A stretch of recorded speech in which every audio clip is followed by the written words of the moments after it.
Hello students, welcome to YouTube channel of Gyan Tripti college. हम BSc first year के paper second की unit third कर रहे हैं। आज वो यूनिट कंप्लीट हो जाएगी।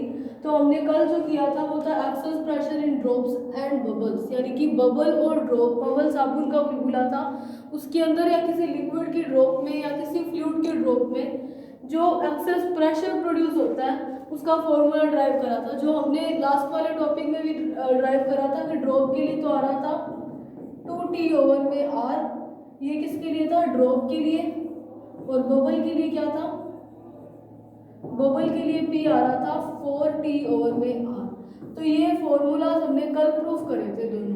और मैंने बोला था कि इस एक्सेस प्रेशर था क्या, वो कल वाले लेक्चर में बताया था कि कोई मान लो ये लिक्विड की ड्रॉप है, तो इसके ऊपर एक तो सरफेस टेंशन T आ रहा है जो कि क्या कर रहा है, इसके सरफेस एरिया को कम करने की ट्राई कर रहा है, इसके पृष्ठीय क्षेत्रफल को कम करने के लिए ड्रॉप का शेप ले रहा है। ठीक है। और दूसरा क्या था, अगर ये एयर मान लो बाहर एयर है सिर्फ, तो एयर जो है वो भी इसके ऊपर फोर्स लगाएगी। तो एयर भी क्या कर रही है, इसके एक टाइप से अगर अंदर की ओर लगेगा, ये तो ऑब्वियस बात है। तो एयर भी इसका क्या करेगी, हवा क्या करेगी, इसके एरिया को कम करने की ट्राई करेगी। तो इसके ऊपर अगर मैं ड्रॉप को देखूं तो यानी ये ड्रॉप इसी शेप में बना रहना चाहता है, जो स्फीयर शेप बनी हुई है। ड्रॉप तो स्फीयर है, तो उस शेप में बना रहने के लिए एक तो ये सरफेस टेंशन के कारण तो उस शेप में आएगा, तो उसके कारण क्या है, एक इसमें एक्स्ट्रा प्रेशर लग रहा है। वो किसका है? प्रेशर या फोर्स बोल दो, एक ही बात है। वो लग रहा है इस एयर का। तो इसका अपोज करने के लिए अपोजिट साइड में यानी कि ड्रॉप के अंदर से बाहर की ओर, यानी कि ड्रॉप से इस तरीके से जो एयर के प्रेशर का अपोज करेगा, वो क्या करेगा, एक अलग प्रेशर प्रोड्यूस हो जाएगा, जो कि एयर के प्रेशर मान लिया P है तो उससे कुछ ज़्यादा ही होगा, तभी वो इसका प्रॉपर अपोज कर पाएगा। तो इसका मतलब इस P plus small p minus P में से माइनस करूँ तो जो प्रेशर में डिफरेंस प्रोड्यूस हुआ है उसी को क्या बोल रहे थे, एक्सेस प्रेशर। और हमने इसी स्मॉल p की ये वैल्यू फाइंड करी थी। अब इसका अल्टरनेटिव मेथड देखते हैं। टॉपिक का नाम वही है, excess pressure in drops and bubbles. साबुन के बुलबुले और किसी ड्रॉप के बीच में दाब अधिक्य फाइंड करना। तो देखो इसका अल्टरनेटिव मेथड क्या है, कल वाले मेथड से हमने फाइंड कर लिया था। अब अल्टरनेटिव मेथड देखो क्या है। मान लिया कि ये कोई लिक्विड की ड्रॉप है,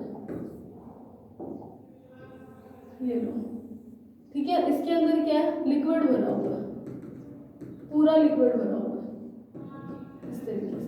और मैंने क्या अज्यूम कर लिया, आपने जब सरफेस टेंशन वाला जहाँ पे फॉर्मूला ड्राइव करा था पृष्ठीय ऊर्जा का, पृष्ठीय क्षेत्रफल का, force is equal T is equals to force over में L, यानी कि पर यूनिट लेंथ पे जो फोर्स लग रहा है वही क्या था, लिक्विड्स पे जो लग रहा है वो क्या था, सरफेस टेंशन। ये L है, ये ऐसे। तो देखो इसके लिए हमने क्या किया था, जो सरफेस थी उसकी फ्री सरफेस, वहाँ पे एक इमेजिनरी लाइन ड्रॉ करी थी और जिसमें हमने क्या देखा था, इस तरीके से मॉलिक्यूल्स के बीच में एक परपेंडिकुलर फोर्स एक्ट कर रहा था।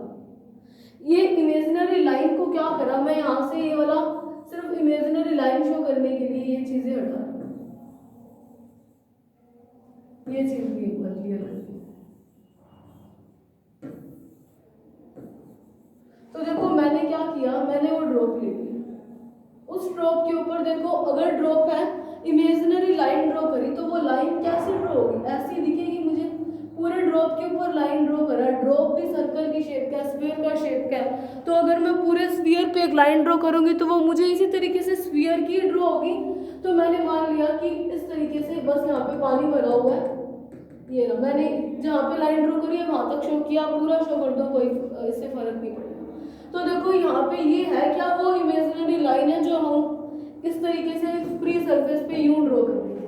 बस अभी सरफेस स्फेरिकल होने के कारण लाइन भी ऐसे होगी। और मैंने मान लिया कि ये जो ड्रॉप है उसकी रेडियस क्या है, उसकी त्रिज्या है स्मॉल r।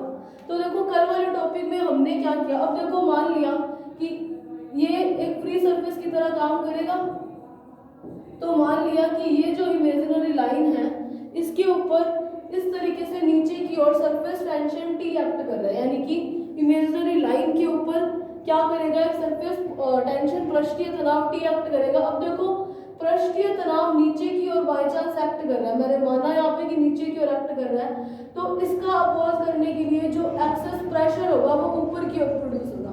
अगर आप ये साइन ऊपर की ओर बना रहे हो तो देखो मैंने लिक्विड यहाँ पे शो करा है, तो प्रेशर भी किसी लिक्विड में ऊपर की ओर शो होगा, यानी कि एक टाइप से ये फोर्स क्या करेगा, जो ये फोर्स लग रहा है उसका क्या करेगा, अपोज करेगा।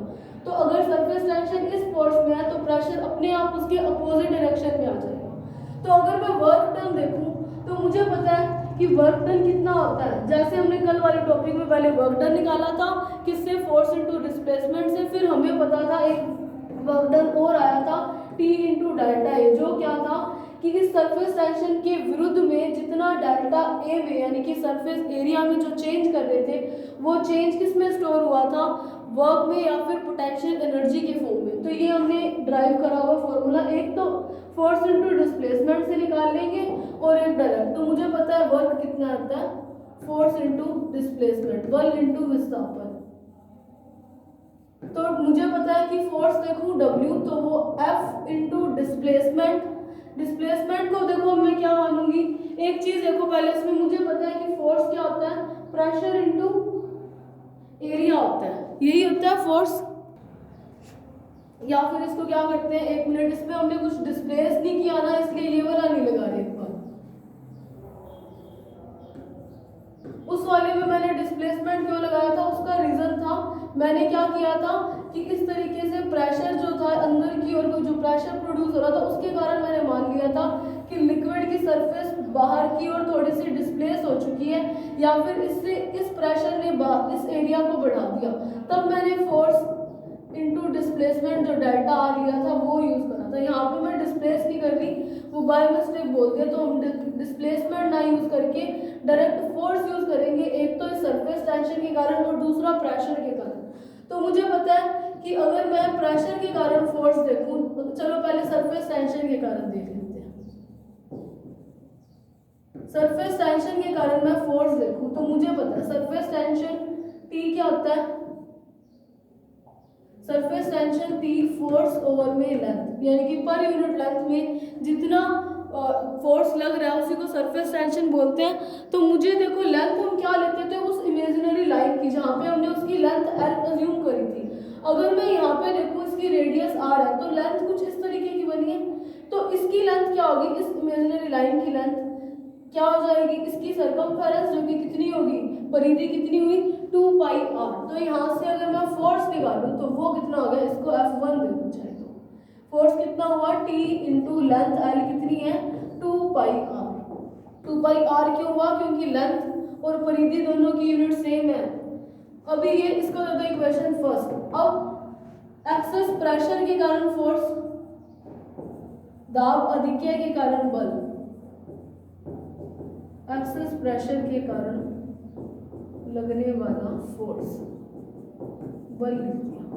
अब वो मैंने मान लिया F2 फोर्स काम कर रहा है, मुझे पता है कि वो कितना होगा, प्रेशर इनटू एरिया होगा, क्योंकि मुझे पता प्रेशर क्या है, पर यूनिट एरिया पे जो फोर्स काम कर रहा है उसी को बोलते हैं प्रेशर। तो F2 देखो क्या आ जाएगा, प्रेशर को मैंने P पड़ा रहने दिया, अब एरिया लेना है मुझे, तो एरिया कितना आ जाएगा पाई r स्क्वायर, सर्कल बन रहा है तो पाई r स्क्वायर बनेगा। ये क्या हुई इक्वेशन 2। अब देखो अगर इस ड्रॉप को बैलेंस सिचुएशन में रहना है, मतलब ड्रॉप को ड्रॉप की तरह ही रहना है, तो उसके लिए क्या करना होगा, ये जो सरफेस टेंशन के कारण फोर्स है और ये जो प्रेशर के कारण फोर्स है उन दोनों को क्या होना पड़ेगा, इक्वल होना पड़ेगा। तो बैलेंस कंडीशन में F1 जो है वो F2 के इक्वल होगा, तो मैं डायरेक्ट लिख देती हूँ P into pi r square किसके इक्वल हो जाएगा, T इंटू 2 पाई r के, ठीक है, इसी के इक्वल होगा। तो पाई से पाई कैंसिल, एक r की पावर से एक r कैंसिल, तो यहाँ पे मेरे पास क्या बचा P इंटू आर, वो किसके इक्वल आया 2t के। तो P का फॉर्मूला क्या हो गया 2t ओवर में r। हर बार प्रेशर का फॉर्मूला अगर हम ड्रॉप के लिए कैलकुलेट कर रहे हैं तो हर मेथड से यही आया, जब हमने प्रेशर ऑन कर्व्ड सरफेस या फिर जब हमने वो टॉपिक करा था कल वाले लेक्चर में किसी वक्रीय लिक्विड सरफेस के ऊपर प्रेशर का फॉर्मूला फाइंड करा था, तो जो कि ये आया था P is equals to T 1 over में R1 प्लस 1 ओवर में R2। तो उस पर हमने केस लगाया था, अगर R1 जो है R2 और यानी ये दोनों आपस में किसी आर के इक्वल है, यानी ये दोनों इक्वल है, ये बोल दूं तो उस केस में मेरे पास प्रेशर क्या आया था ड्रॉप के लिए 2T ओवर में आर, यही आया था। फिर हमने कल करा था एक्सेस प्रेशर, ये तो अल्टरनेटिव मेथड है उसका, दोनों मेथड्स इंपॉर्टेंट है, तो अल्टरनेटिव मेथड से भी यही आया और कल एक्सेस प्रेशर से भी यही आया था। इसके बाद हमें अभी क्या करना है, अगर जब मैंने बबल का कहा था तब मैंने बोला था प्रेशर क्या हो जाएगा, इस 2 से मल्टीप्लाई हो जाता था, 4T आ रहा था। कल वाले लेक्चर को अगर आपने देखा तो मैंने बोला था कि सरफेस एरिया को 2 से मल्टीप्लाई कराओगे तो वो 4 16 बन जाएगा, 4 से वो 16 कटेगा तो अपने आप 4 आएगा। अब आपने वो किया तो आपको पता होगा। तो अभी अगर मैं बबल के लिए देखूँ तो देखो बबल के लिए क्या हो जाएगा, मैंने बबल के लिए मान लो कि ये कोई बबल है, ये मैंने मान लिया कि जिस सरफेस पे लिक्विड भरा हुआ है वो ये है, यहाँ पे क्या है लिक्विड भरा हुआ है, इस तरीके से, ठीक है। ये जो है वैसे ड्रॉप बबल जो है वो ऐसा ही दिखाई देता है, ये मैंने जो विड्थ बना दी ना, मोटाई वो बहुत कम होती है, एक्चुअल में पता भी नहीं चलेगा कि कितनी कम है। तो इस केस में अगर मैं इमेजिनरी लाइन ड्रॉ करूं तो देखो इसमें मुझे पता है कि फ्री सरफेस तो 2 है, मुक्त पृष्ठ। अगर मैं लाइन ड्रॉ करूं तो एक तो देखो अलग से शो करूंगी, एक तो देखो ये बन जाएगी और दूसरी क्या बन जाएगी, ये वाली लाइन बन जाएगी, ऐसे ही बनेगी। मैंने यहाँ पे मोटाई को बढ़ाकर दिखाया तो मुझे इस तरीके से 2 लाइंस बन रही हैं, जबकि अगर मैं रियल में देखूँ तो ये विड्थ इतनी कम होती है कि ये इसी तरीके का ही बनता है, एक ही दिखाई देगी, ठीक है। तो देखो इस तरीके की हो जाएगी। तो यहाँ पे मैंने क्या अज्यूम कर लिया कि इसमें भी क्या है सरफेस टेंशन का काम कर रहा है, यानी कि दोनों से काम करेगा। तो इस सरफेस टेंशन का अपोज करने के लिए ऊपर की ओर क्या हो जाएगा, एक प्रेशर प्रोड्यूस होगा। तो इसके कारण अगर मैं फोर्स देखूं, किसके कारण, सरफेस टेंशन के कारण, तो वो फोर्स F1 क्या होगा, T इंटू लेंथ, लेंथ कितनी है 2 पाई r। अगर मैं ध्यान से देखूं तो वैसे तो ये मोटाई बहुत कम है, लेकिन मैं देखूं तो एक्चुअल में 2 यहाँ पे वो स्फीयर बन रहे हैं, और ये जो d है, ये जो डिस्टेंस मैंने ये वाली बनाई है, ये इतनी कम है कि ये दोनों ही r के इक्वल ही रहेंगे, यानी कि इस तरीके की है। ये जो जहाँ पे इस वाले सरफेस पे पानी होगा सिर्फ, तो ये मोटाई इतनी कम होती है कि चाहे तो आप इसका रेडियस ले लो अंदर वाले का, तो चाहे आप इतनी पूरी ये कवर करके रेडियस ले लो, वो दोनों आर ही होती हैं। तो मैंने दोनों की लेंथ जो है, इस वाले की भी आर ले ली रेडियस, और इस वाले की भी आर ही अज्यूम करी है। तो 2 सरफेसेस बनने के कारण यहाँ पे क्या 2 से मल्टीप्लाई हो जाएगा, क्योंकि लेंथ डबल आ रही है ना, तो 2 पाई आर 2 सरफेस बनने के लिए, तो 4 इंटू T इंटू 4 पाई r बन जाएगा। और दूसरा प्रेशर अगर मैं F2 देखूँ तो उसके कारण मुझे पता है कि अंदर की ओर जो प्रोड्यूस हो रहा था वो तो उतना ही था पाई r स्क्वायर। तो मैं अगर इसको इक्वेट करूँ तो पाई r स्क्वायर, एरिया को ही यहाँ पे सरफेस टेंशन में जो था ना उसी से ही मल्टीप्लाई करना है, क्योंकि 2 सरफेसेस बनी है और दोनों सरफेसेस क्या करेंगे, इसके एरिया को कम करने की ट्राई करेगी, तो वो सरफेस टेंशन पे ही होगा इफेक्ट। तो T इंटू 4 पाई r, पाई से पाई r से r कैंसिल, तो यहाँ से अगर मैं p देखूंगी तो क्या आ जाएगा 4T ओवर में r। तो ये हो जाएगा ड्रॉप के लिए बबल। तो ये अल्टरनेटिव मेथड हुआ कंप्लीट, जिसमें हमने क्या हुआ ड्रॉप और बबल दोनों के लिए एक्सेस प्रेशर फाइंड करा। तो अभी नेक्स्ट टॉपिक करते हैं जो कि है वेटिंग। नेक्स्ट टॉपिक है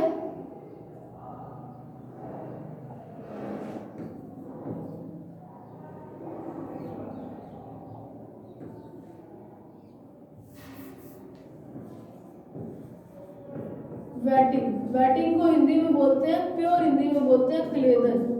वैसे देखो तो वेटिंग मतलब वेट यानी कि गीला करना किसी चीज को। तो वेटिंग देखो ये भी एक इम्पोर्टेंट टॉपिक है।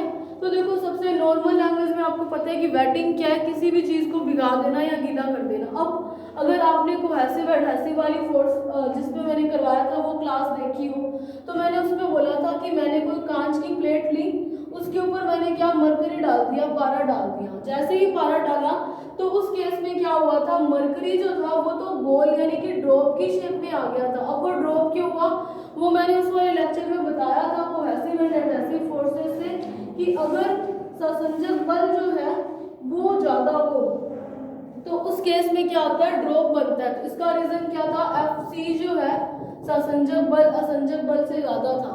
ससंजक बल क्या था, मरकरी के मॉलिक्यूल्स के बीच में जो फोर्स है, मरकरी के मॉलिक्यूल्स के बीच में। और अगर एडहेसिव देखूं असंजक बल, तो वो क्या था, इस मरकरी और जो सरफेस पे ये पड़ा है यानी कि कांच, इसके बीच में जो फोर्स था वो था। तो मरकरी के मॉलिक्यूल्स के बीच का फोर्स मरकरी और कांच के बीच के फोर्स से ज्यादा होने के कारण ड्रॉप का शेप ले लिया था। और दूसरी हमने इसमें एग्जांपल देखा था कि इसी कांच की सरफेस पे मैंने पानी डाला था, वाटर। तो जब वाटर डाला तो वाटर इस तरीके से इसके ऊपर फैल गया था। उसका रीजन क्या था, वाटर के मॉलिक्यूल्स के बीच का कोहेसिव फोर्स, असंजक बल, कांच और पानी के बीच के असंजक बल की कंपैरिजन में ज्यादा था, तो उसके कारण वो फैला था। और अगर वो चीज फैल गया पानी, तो इसका मतलब क्या है, वहां पर उसने क्या कर दिया, वेटिंग किया, या फिर उसको क्या कर दिया, वेट कर दिया, कांच को भिगो दिया।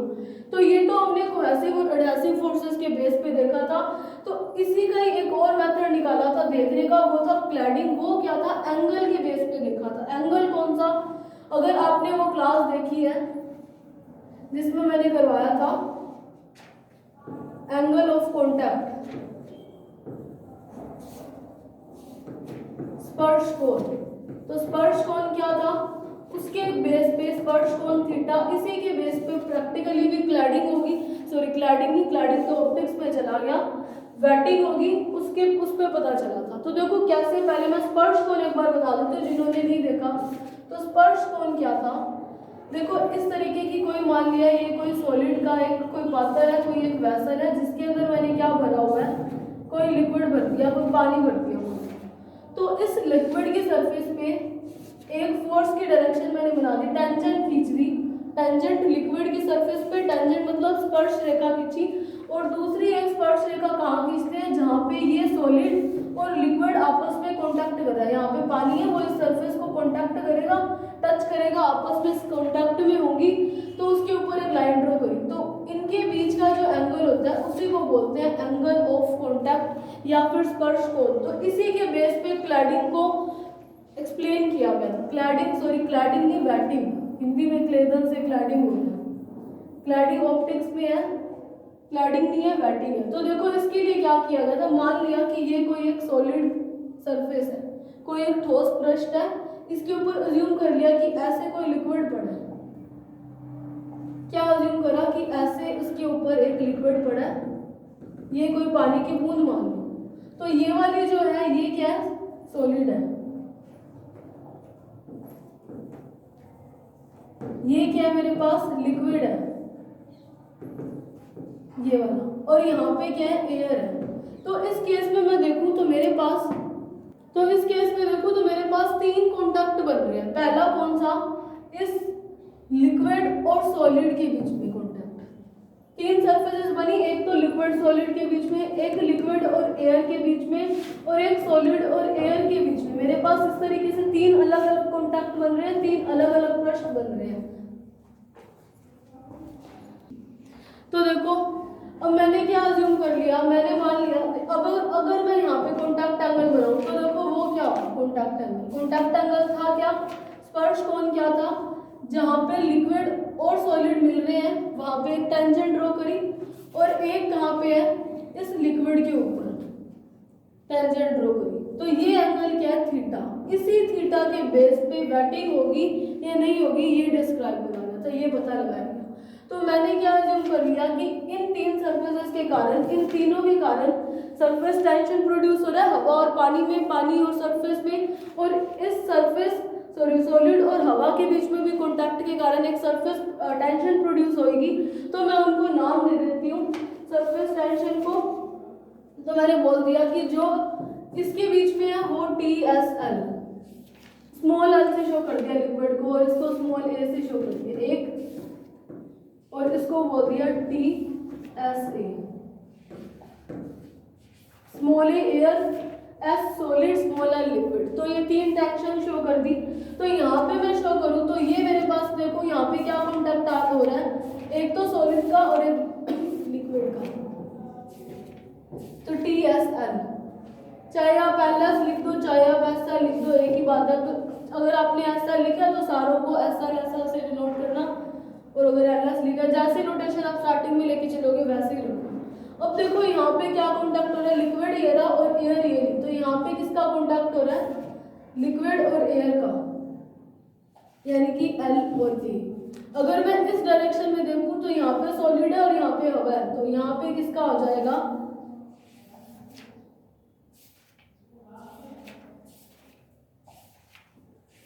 यहाँ पे मैंने बना दिया सॉलिड और एयर का SA। ये चीजें मैं रिमूव कर रही हूँ। तो देखो अभी अगर मैंने यहाँ पे जहाँ पे एंगल ऑफ कॉन्टैक्ट बना, यहाँ पे मैंने इसको नाम दे दिया O। अगर मैं देखूं ये जो O पॉइंट है या फिर ये जो सॉलिड की सरफेस है, यहाँ पे भी लिक्विड तो होगा ना, तो जो O पॉइंट है उसके ऊपर कोई मान लो कोई मॉलिक्यूल पड़ा है, कोई पानी का अणु पड़ा है, जो भी लिक्विड हमने लिया, तो देखो ये क्या है, हर डायरेक्शन में फोर्स क्या बैलेंस लग रहा है, हर डायरेक्शन में फोर्स लग रहा है और ये ड्रॉप का ही शेप लेके बैठी है। तो इसका मतलब मैंने अज्यूम कर लिया कि जहां तक ये ड्रॉप पड़ी है वो लेंथ मैंने यहाँ तक मान ली कैपिटल L। मैंने ये लेंथ कैपिटल L लिया, इसीलिए लिक्विड को स्मॉल l से शो कराऊंगा, ठीक है। तो देखो जो पॉइंट O है या फिर ये जो सरफेस है, यहाँ पे जितने भी मॉलिक्यूल्स पड़े हैं, अगर मैं इनिशियल देखूं तो वो इस स्टेट में पड़ा था, ड्रॉप यू पड़ी है, यानी कि ये कैसी है, बैलेंस सिचुएशन में है। बैलेंस सिचुएशन में बैलेंस है तो इसका मतलब क्या, मॉलिक्यूल कैसा है, सारे मॉलिक्यूल स्टेबल पड़े हैं, स्थिर पड़े हैं। अगर स्थिर होता है तो उस केस में पोटेंशियल एनर्जी जो होती है U, वो कैसी होती है, मिनिमम होती है। तो हमने क्या किया, हमने अज्यूम कर लिया कि मैंने ये जो ड्रॉप है, इस वाले ड्रॉप पे यहाँ पे जितने भी इस सरफेस पे मॉलिक्यूल्स पड़े थे, पहले तो वो स्टेबल स्टेट में थी, यानी कि इसकी पोटेंशियल एनर्जी मिनिमम थी। तो हमने क्या किया, एक्सटर्नल फोर्स लगा के इसको यहाँ तक डेल्टा L जो है डिस्प्लेस कर दिया और मैं ड्रॉप को यहाँ तक ले आई, मान लो ड्रॉप को मैंने यहाँ तक बना दिया, डेल्टा L डिस्प्लेस कर दिया। तो जैसे ही मैंने यहाँ से डेल्टा L डिस्प्लेस करा यहाँ तक, मान लो ये यहीं पे पड़ी है, ये मॉलिक्यूल यहाँ तक डिस्प्लेस करी, तो उस केस में देखो क्या हुआ, एंगल ऑफ कॉन्टैक्ट मैंने अज्यूम कर लिया कि उसमें कोई चेंज नहीं आया, वो थीटा का थीटा ही हुआ। तो यहाँ पे अगर मैं लेंथ देखूं, पहले तो इतनी L थी, अब L प्लस डेल्टा L हो चुकी है, ये यहीं पे मिला देना आपको, या फिर ये मिलाना मतलब आपकी मर्जी है। तो अगर मैं देखूं इस केस में, तो जो ये वाला अब फोर्स यहाँ तक लग रहा है, ये वाला, और ये वाली यहाँ पे मैं लाइन खींच देती हूँ, तो ये क्या आ जाएगा, TLA। ये एयर मैं रिमूव कर लूँ यहाँ से। मैंने सेम एंगल ऑफ कॉन्टैक्ट इस तरीके से डिस्प्लेस करा कि मैंने अज्यूम करा कि ये थीटा के बीच में कोई खास चेंज नहीं आया या माइनर सा चेंज है, तो मैंने इस कॉन्टैक्ट के एंगल को थीटा ही रख दिया। तो इस केस में मैं देखूं तो मुझे पता है कि अगर मैं किसी भी चीज़ को बैलेंस स्टेट से, यानी कि अगर वो संतुलित है, उसको मैं डिस्प्लेस करूंगी, यानी कि संतुलन के विरुद्ध कुछ काम करूंगी, तो वो वर्क डन किस में स्टोर हो जाएगा, उसकी पोटेंशियल एनर्जी में स्टोर हो जाएगा। तो अगर मैं पोटेंशियल एनर्जी देखूं तो पहले मैं पोटेंशियल एनर्जी देख लेती हूँ USL, यानी कि सॉलिड और लिक्विड की पोटेंशियल एनर्जी देखूं तो मुझे पता है कि अगर मैं डिस्प्लेस कर रही हूँ तो इसके एरिया को मैं थोड़ा सा चेंज कर रही हूँ, तो जो वर्क डन होता है एरिया को चेंज करने के लिए वो कितना होता है, T इंटू डेल्टा A, और वो वर्क डन किस में स्टोर हो जाता है, पोटेंशियल एनर्जी U में। तो मैं यहाँ से USL देखूँ तो वो कितना हो जाएगा, सरफेस टेंशन मुझे पता है SL है तो SL लगेगा, इंटू डेल्टा A देखो क्या होगा, वो लेंथ L से डेल्टा L डिस्प्लेस्ड हो गई, तो इसका मतलब लेंथ क्या हुई, T into L into delta L। जितनी मैंने डिस्प्लेस कर दी, यहाँ से यहाँ तक क्या चला गया, तो इसमें तो कुछ चेंज, जो डेल्टा L चेंज हुआ था वो मैंने लिख दिया। ये एरिया को शो कर रहा है, आपको पता चल रहा है ना, length into length metre square. अगर सिमिलरली मैं देखूँ UL और A के बीच में ये वाला कंपोनेंट देखो, तो देखो मेरे पास ये डेल्टा L U पड़ा है, अगर देखो ये मेरे पास डेल्टा L है, ये मेरे पास एंगल पड़ा है थीटा, तो मुझे इस केस में यहाँ पे देखना टेंशन, तो यहाँ पे अगर मैं ये डेल्टा L है तो इसका ये वाला कंपोनेंट थीटा के साथ जो होगा वो क्या हो जाएगा, delta L into cos theta.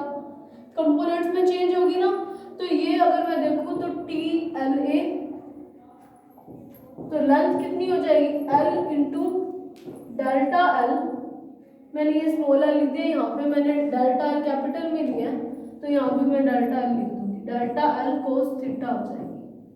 Cos theta क्यों है? क्योंकि इस साइड कंपोनेंट कोस थीटा आ जाएगा। सिमिलरली अगर मैं देखूँ टी एस ए के बीच में, सॉलिड और एयर के बीच में, तो पहले तो देखो फोर्स इस डायरेक्शन में लग रहा था, अभी क्या हुआ, ये यहाँ से क्या डिस्टेंस कम हो गई, डिस्टेंस कम हुई तो अगर मैं इसका मैग्नीट्यूड देखूँ तो वो भी कम हो रहा है, या फिर इसी के और डिस्प्लेस्ड हुआ तो नेगेटिव साइड में आ जाएगी यहाँ पे पोटेंशियल एनर्जी, क्योंकि एरिया में देखूँ तो मैं इस डायरेक्शन में एरिया जो है, पहले देख लो यहाँ तक जा रही थी सॉलिड और एयर के बीच में कॉन्टैक्ट, अभी ये सॉलिड और एयर के बीच का कॉन्टैक्ट इतना ही रह चुका है, यानी कि एरिया में इस साइड कमी हुई है, इस साइड वृद्धि हुई थी, तो पोटेंशियल एनर्जी मैंने पॉजिटिव रखी थी, इस साइड कमी होने के कारण मैं अगर पोटेंशियल एनर्जी देखूँ तो वो सॉलिड और एयर के बीच में कितनी हो जाएगी, एल इंटू डेल्टा एल, लेकिन कैसी, नेगेटिव में होगी, क्योंकि यहाँ पे क्या है, कमी हो जाएगी पोटेंशियल एनर्जी में। ठीक है, तो अगर अभी मैं इस फॉर्मूला को यहाँ से रिमूव कर रही हूँ तो मैं देखूँ कि जैसे ही इसको हमने हिलाया तो change in potential energy you जो है वो कितना आया, देखो कितना आएगा, T S L L delta L plus, ये बढ़ रहा था तो बढ़ा दिया, यहाँ पे भी एरिया बढ़ रहा है तो मैंने बढ़ा दिया, ये भी T L A L delta L cos theta, minus क्यों आया, क्योंकि इस वाले साइन में क्या मेरे पास कमी हो रही है, तो कमी होने के कारण मैंने T S A L delta L लिख दिया। ये चीज आपको समझ में आई होगी कि ये मैंने नेगेटिव क्यों लिया, क्योंकि इस डायरेक्शन में एरिया अब कम हो रहा है, और ये क्या चीज थी, एरिया ही कम होने के कारण मैंने यहाँ पे नेगेटिव साइन लिया, चेंज में ये नेगेटिव साइन लिया, तो यहाँ से कुछ कॉमन आ रहा है मेरे पास, तो कॉमन देखो क्या आ रहा है, अगर मैं चेंज मैंने डेल्टा यू लिख दिया चेंज को, ठीक है, तो कॉमन देखो क्या आया मेरे पास,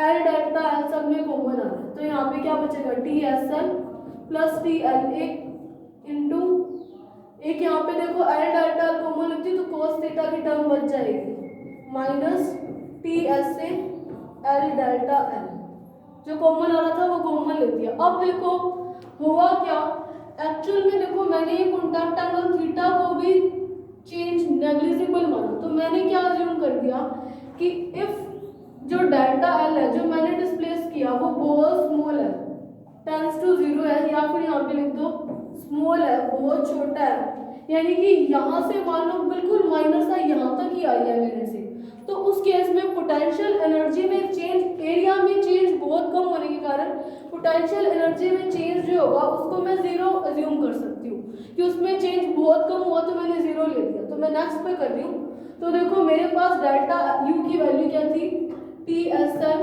प्लस टी एल ए into cos theta minus T S ए इंटू एल डेल्टा एल, किसके इक्वल हो जाएगा, डेल्टा यू को मैंने 0 कर दिया, और क्यों, क्योंकि डेल्टा एल मैंने बहुत स्मॉल लिया तो मैंने वो इक्वेशन को 0 के इक्वल पुट किया, तो ये टर्म 0, तो उस केस में मेरे पास T S A plus T L A cos theta minus T S A किसके इक्वल आ जाएगा, 0 के इक्वल। तो यहाँ से देखो मैंने क्या बोला था, ये वेटिंग जो है किस पे हम डिपेंड कराएंगे, इस angle contact angle theta base, theta के बेस पे पता चलेगा कि वेटिंग होगी या नहीं, मतलब अगर किसी कपड़े पे मान लो कोई लिक्विड डाला है तो वो गीला होगा या नहीं, किसी सॉलिड के ऊपर मैंने कुछ लिक्विड डाला तो वो सॉलिड को वो लिक्विड भिगोएगा या फिर नहीं। तो देखो मुझे एंगल निकालना है, तो मैं cos थीटा वाले को एक साइड लिख देती हूँ, दूसरी टर्म को दूसरे साइड लिख देती हूँ, तो टी एस ए माइनस टी एस एल हो जाएगा, माइनस में इस साइड किया मैंने, बस cos थीटा की वैल्यू में देखो तो वो कितनी हो जाएगी, टी एस ए minus T S L over में टी एल ए। तो यहाँ से ये मेरे पास इस सरफेस टेंशन से मेरे पास cos थीटा की वैल्यू आ जाएगी।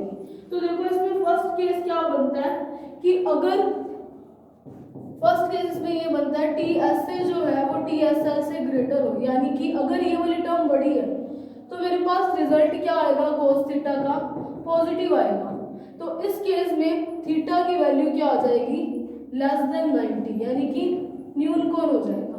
अगर मेरे पास टी एस ए जो है वो less than T S L है तो इस केस में cos थीटा कैसा आएगा, नेगेटिव, तो cos थीटा नेगेटिव आने से cos 180 क्या होता है, माइनस का 1, तो उस केस में थीटा की वैल्यू क्या आ जाएगी, ग्रेटर देन 90। तो देखो प्रैक्टिकली क्या पता चला था कि अगर थीटा की वैल्यू जो है, अगर थीटा की वैल्यू मेरे पास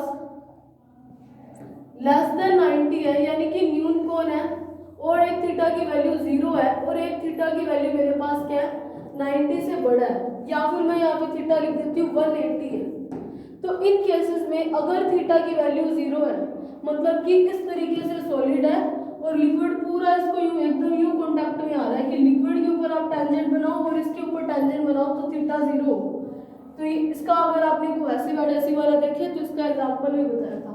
तो इस केस में तो होगा कंप्लीटली वेटिंग, कंप्लीट वेटिंग, मैंने यही लिख दिया बस, कंप्लीट वेटिंग, पूर्णतः यहाँ पे गीला कर देगा। अगर ये वाला केस आएगा तो इस केस में आएगा पार्शियली वेटिंग, मतलब आंशिक रूप से गीला होगा। अगर 180 आता है तो इस केस में नो वेटिंग, यानी कि गीला नहीं होगा। तो इस एंगल ऑफ कांटेक्ट के बेस पे पता चला था कि कोई लिक्विड जो है वो सॉलिड को भिगोएगा या फिर नहीं भिगोएगा। नॉट वेटिंग होगी उस केस में 180 डिग्री बनेगा, और अगर कंप्लीट वेटिंग हो रही है तो उस केस में देखो क्या बनेगा, 0 डिग्री बनेगा। तो ये था हमारा वेटिंग वाला टॉपिक। तो इसी के साथ ये वेटिंग यहाँ पे कंप्लीट होती है। तो इसमें ये सारी थ्योरीज भी लिखनी है कि इस सिचुएशन में वो बैलेंस पे है, यानी कि उसके ऊपर पोटेंशियल एनर्जी में मिनिमम हो जाएगी। फिर हमने उसको डिस्प्लेस करा, और जैसे डिस्प्लेस करा तो एरिया में चेंज होने के कारण हमने जो वर्क डन करा वो पोटेंशियल एनर्जी में स्टोर हुआ, तो वो ये यहाँ पे वर्क डन हुआ। फिर हमने टोटल एनर्जी में चेंज फाइंड कर दिया, और हमने क्या किया कि डेल्टा बहुत स्मॉल होने से डेल्टा यू 0 लेकर मैंने फॉर्मूला ड्राइव करा, और प्रैक्टिकली पता चला कि थीटा की वैल्यू इन पे इस अगर 90 से कम होता है तो आंशिक रूप से गीला करेगा सॉलिड को। अगर 0 डिग्री है, यानी कि सॉलिड, और ये थीटा है क्या, सॉलिड और लिक्विड के बीच का एंगल, तो सॉलिड 0 डिग्री है, यानी कि सॉलिड के ऊपर पूरा लिक्विड ही है, तो उस केस में वेटिंग होगी। 180 है तो उस केस में वेटिंग नहीं होगी। सो ये टॉपिक यहाँ पे कंप्लीट होता है। So that's it for today, thank you very much.